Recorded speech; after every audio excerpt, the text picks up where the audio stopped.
Hey there everyone, welcome to another video of Fox Android. So in this video we're gonna learn how to implement an expandable recycler view using Kotlin as the backend language, right? We already have implemented this thing, but in that we use Java as the backend language. So if you want, you can check out that video as well by clicking on this I button.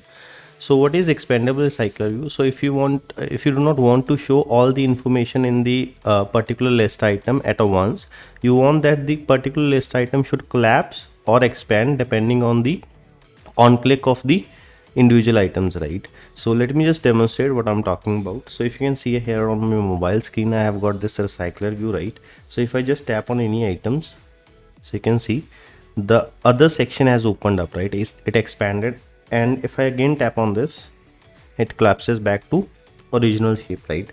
So this is what we'll be getting by the end of this video. So if you want to implement the same to your Android application, so make sure you watch this video till the end. So without much ado, let's get started.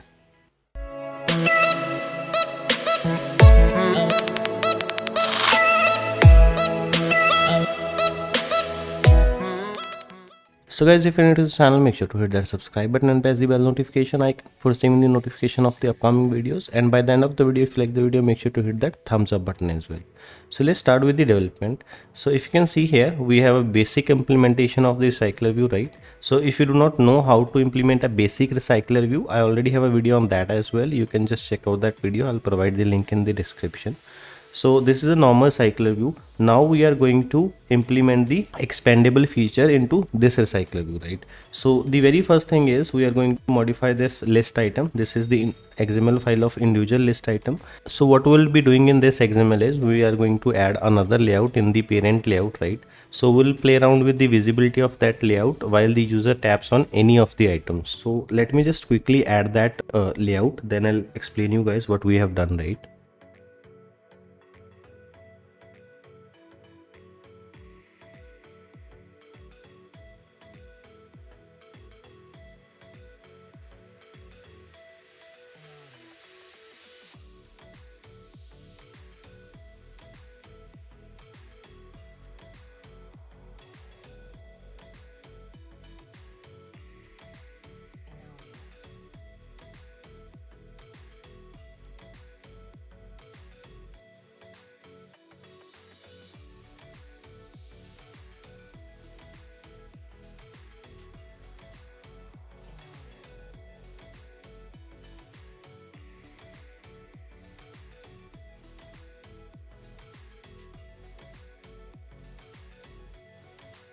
So okay guys, here you can see we have added a constraint layout, right? It really depends on your application. You can add any layout. Just provide this ID, right, to this layout, because we'll be using that in the adapter class.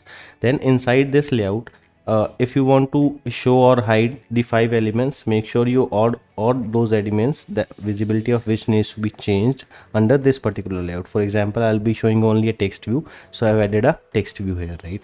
So that is pretty much everything we need to do inside this XML file. Now what we'll do is we'll go to our this data class. So here earlier I have this 2 items inside this data class, right? That is the title image and the heading. Now we'll add another variable,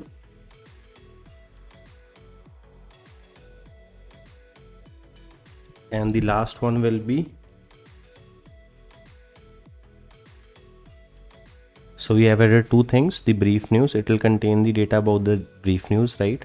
Then we have set the another boolean variable as visibility, and we'll set it to false only. Whenever the object of this particular class will be created, the visibility will be set to false. Now we'll just come to our adapter class. So here in the adapter class, inside this view holder inner class, we'll refer to 2 things, the text view that we have added inside the constraint layout and the constraint layout itself.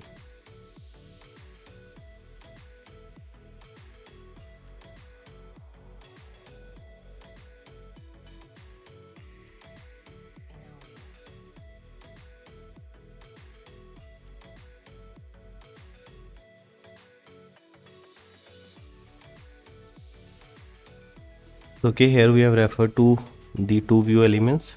Now we'll just come to this method on bind view holder, and we'll set the data of the brief news. So holder dot brief news dot text is equal to current item dot brief news, right?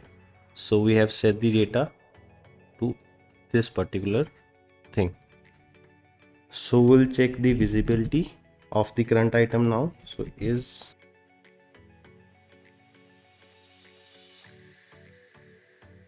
right, we have got the visibility. So holder dot constraint layout dot visibility is equal to if is visible. So if this is true, then we'll set the visibility view dot visible, else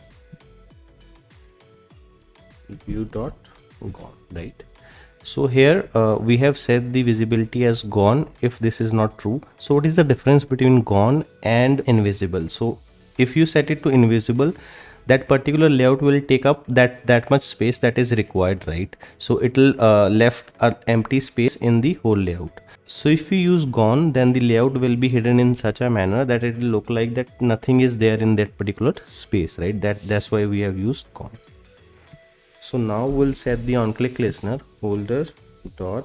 So I'll set the on-click listener on TV heading. So if you can see here, this particular text is TV heading. I'll set on this particular thing. You can set it on any view element or the parent layout. It depends on you.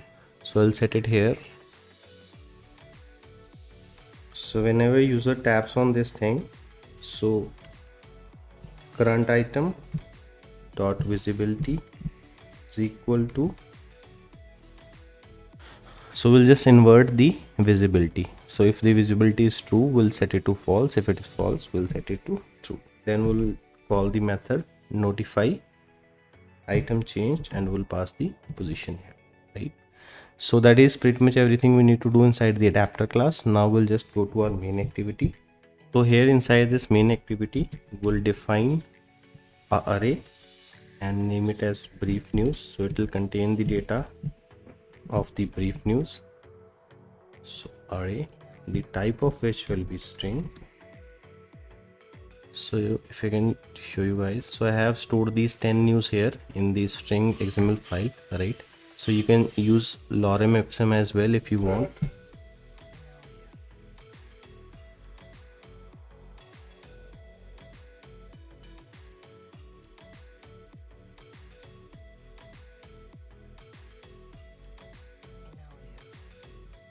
So we have put all the data inside this array, right, using getString method. Now inside this get user data, where we are adding all the data. So here we are creating the object of this class. So we have to pass the third argument as well, that is brief news and I, right? The fourth argument that it needs is the visibility, but we have already set it to false. So by default it will be set to false only. So that is pretty much everything we need to do to implement this feature, right? So let's just take a quick overview of what we have done. We have added another layout inside the individual list item, right? And the idea of which is expanded layout. Inside that we'll add all the elements that we want to show or hide when user taps on individual item. Then inside this my adapter, in the inner class, we have referred to the two elements that we have added, that is the text view and the layout.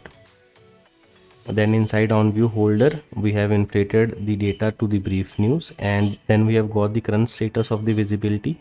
So if the visibility is true, we'll set it to visible, otherwise gone. And we have set the on-click listener on the text view, that is TV heading, and we'll just invert the visibility of that particular list item, and we'll call notify item change, and we'll pass the position here.